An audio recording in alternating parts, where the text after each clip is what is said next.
Октябрь. Тағы біле түшім теріп жатабыз. Мына өңмөрүүнүн калибрларын көрүп жатсаңыздар керек. Ата, негизи ушундай жакшы кызартыш үчүн эмне кылыш керек? Бул грушаны кызартыш үчүн кечирет териш керек. Бул жана айбанын подвою болсо аны эртерээк терсе болот. Бул высокорослый бак. Бул бекемирээк, бышыгыраак болот. Ошон үчүн элдердин көбү коркуп, мөндүрдөн коркуп эрте теребей атышат. Бир сыралла ушул кечирээк териш да. Анан муну обрезкадан дагы Муну летний обрезка кылып бир аз ачып ийиш керек да. Ачып ийсең анан күн толук тиет, анан кызарат.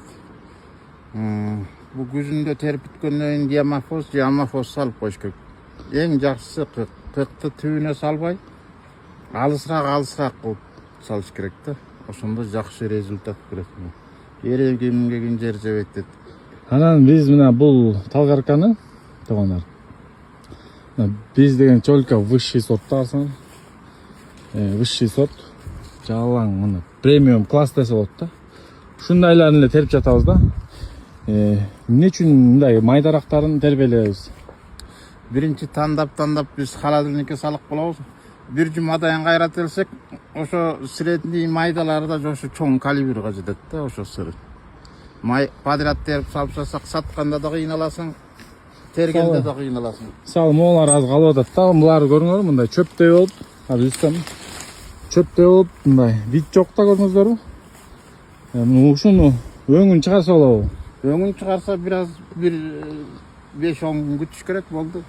Өңү тетиндей жылтызына кетет да.